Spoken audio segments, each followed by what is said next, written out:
Assalamualaikum warahmatullahi wabarakatuh. Selamat datang di pertemuan mengenai manajemen rantai pasok. Salam sejahtera untuk Anda semua. Kita masuk pada sesi ke-13 mengenai manajemen persediaan. Apa aja sih yang dipelajari di dalam topik ini? Ya, kita akan membahas di sini. Anda bisa pelajari tentang definisi persediaan. Lalu klasifikasi persediaan menurut tahap prosesnya, penilaiannya, permintaannya, dan operasional seperti dicantumkan pada halaman ke-5. Ya. Apa aja dari manajemen persediaan itu? Tujuan manajemen persediaan tentu menentukan keseimbangan antara investasi persediaan dengan pelayanan kepada pelanggan. Nah, jenis-jenis persediaan itu ada yang disebut namanya raw material inventory, VIP inventory, MRO inventory, serta finished good inventory. Ya. Nah, bagaimana menetapkan persediaan juga dibahas di halaman 7. Kesalahan-kesalahan menetapkan persediaan dapat berakibat fatal, ya. Apakah persediaannya terlalu besar atau persediaannya terlalu kecil. Bagaimana kita menganalisa sistem pengelolaan persediaan? Di sini kita menggunakan metode analisa ABC dan akurasi catatan. Nah, setiap klasifikasi ABC itu diberi kelas-kelasnya, disebut misalnya kelas A yang unitnya rendah tapi rupiahnya tinggi. Sebaliknya, kelas C itu unitnya tinggi, rupiahnya rendah. Nah, analisa persediaan ABC atau ABC Analysis of Inventory itu bisa Anda lihat di dalam halaman 10. Di sini ya bagaimana kriterianya, bagaimana kelasnya akan dapat dilihat pada grafik dan bagan di halaman 10 tersebut. Nah, di dalam analisa ABC perlu juga pengawasan persediaan. Persediaan kelompok C itu biasanya hanya 5% dari anggaran, tapi 50% dari persediaan. Persediaannya banyak sekali, taman nilainya kecil-kecil ya. Nah, gambar grafik dari analisa ABC ini bisa Anda lihat di halaman 12, sehingga Anda bisa lihat persentase dari keseluruhan persediaan pada posisi A, B, dan C. Ya. Nah, 80% dari unit atau sales are represented by tipe-tipe dari persediaannya. Dan hanya 20% itu yang tipe A sebenarnya, namun nilainya itu cukup besar, tapi secara fisik relatif kecil. Nah, unsur dari sistem pengelolaan persediaan itu harus menghitung siklus dari cycle counting-nya, jadi pergerakan dari perhitungannya, serta pengelolaan atau pengawasan persediaan pelayanannya. Apa yang kita lakukan di sini ya, dalam isu ini ada perbedaan permintaan independen versus dependent ya. Permintaan satu jenis material tidak terikat kepada permintaan material yang lainnya, itu yang disebut independen ya. Sementara permintaan dependen itu permintaan satu jenis bahan terikat pada bahan atau produk yang lainnya. Ya, kita masuk kepada topik biaya persediaan. Ada istilah holding atau carrying cost. Di sini juga kita atau Anda bisa melihat di halaman 17 definisi dari ordering cost. Lalu apa itu yang dimaksud dengan setup cost atau biaya penyetalan? Penyetalan yaitu biaya-biaya untuk mempersiapkan mesin atau proses untuk memproduksi pesanan. Fokus dari pengelolaan persediaan itu ada beberapa hal, yaitu berapa banyak yang harus dipesan pada waktu tertentu, berapa banyak jenis persediaannya, dan kapan sebaiknya persediaan tersebut dipesan.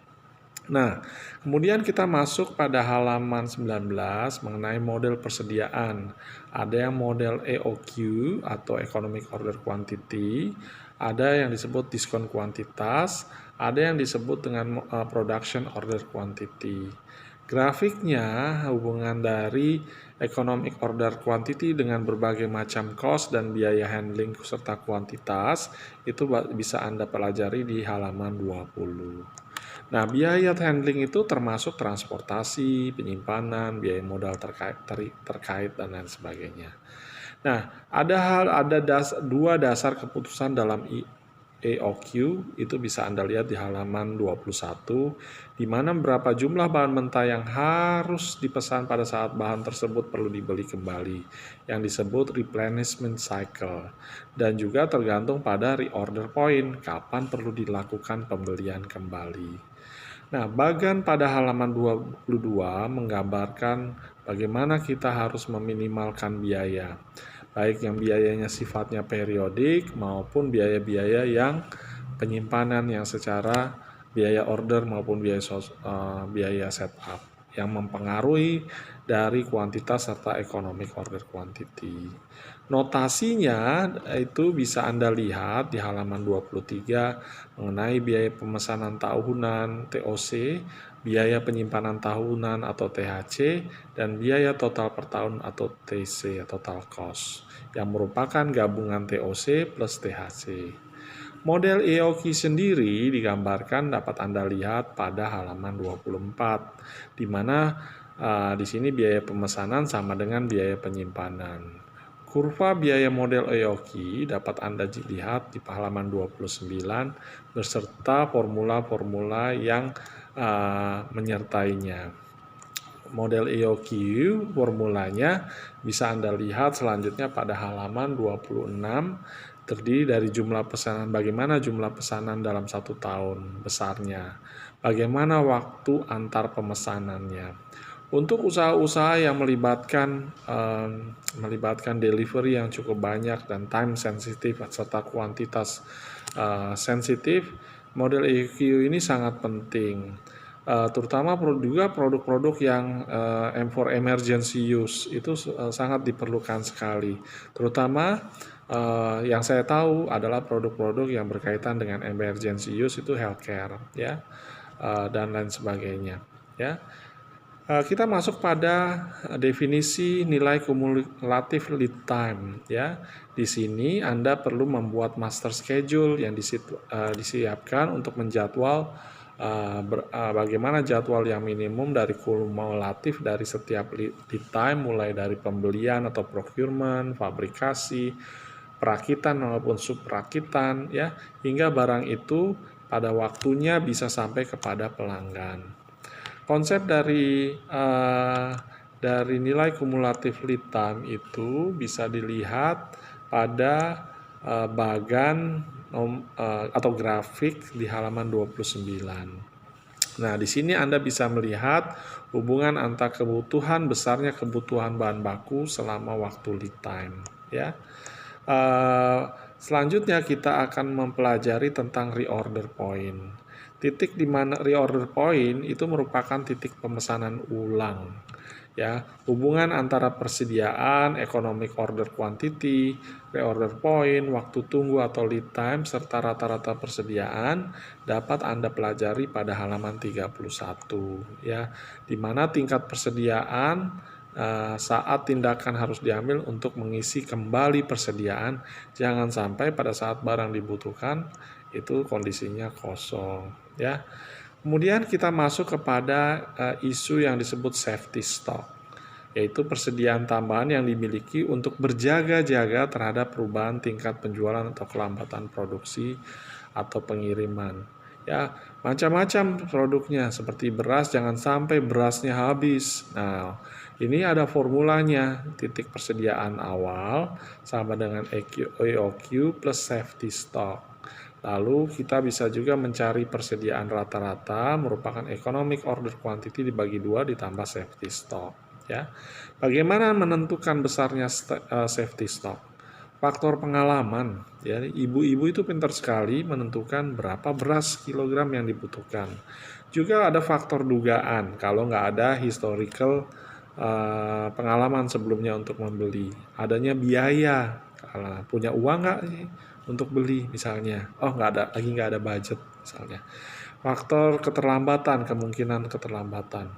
Nah, bagan untuk menentukan besarnya safety stock bisa Anda lihat di halaman 36. Di situ Anda bisa melihat batas persediaan aman serta waktu serta titik reorder point untuk menentukan tingkat inventories. Contoh kasusnya bisa Anda pelajari di halaman 37 untuk pendalaman materi Anda, sehingga Anda bisa menggunakan formula besarnya EOQ. dengan contoh kasus tersebut. Bagaimana reorder point-nya? Gunakan formula ya. Terus bagaimana pemesanan dalam 1 tahun, serta biaya penyimpanannya, biaya pemesanannya, biaya safety, ya, total biaya persediaan, ya, bisa Anda ikuti di halaman ke-44. Grafiknya bisa Anda gunakan, pelajari dari setiap titik-titik untuk menghubungkan untuk mendapatkan EOQ, berapa kali pemesanan dalam 1 tahun, titik reorder point, safety stock, ya. Nah, lanjutan kasus bisa Anda lihat di halaman 46, ya. Di situ Anda bisa mempelajari biaya persediaan, bagaimana menganalisanya pemesanan dalam 1 tahun berapa kali. Kemudian kita masuk pada isu mengenai production order quantity atau POQ model. Formulanya bisa Anda perhatikan di halaman 49 tadi, ya.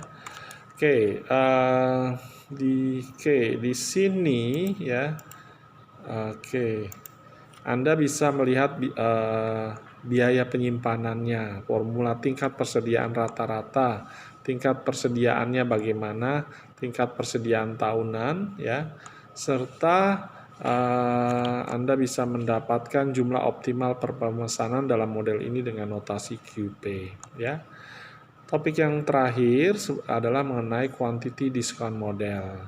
Di sini untuk meningkatkan penjualan, banyak perusahaan melakukan potongan harga. Kalau Anda pergi ke gerai-gerai atau pergi ke retail store ya, saya nggak bisa sebutkan namanya, nanti dikira promosi ya, itu ada diskonnya untuk meningkatkan pembelian ya. Nah, itu perlu diukur biaya pemesanannya, biaya penyimpanannya, biaya produknya sendiri sehingga Anda bisa menemukan biaya persediaan total. Demikian materi yang saya sampaikan supaya Anda bisa memahami tentang konsep dari ya manajemen persediaan. Terima kasih atas perhatian Anda. Sampai jumpa di sesi berikutnya. Saya akhiri dengan ucapan wassalamualaikum warahmatullahi wabarakatuh.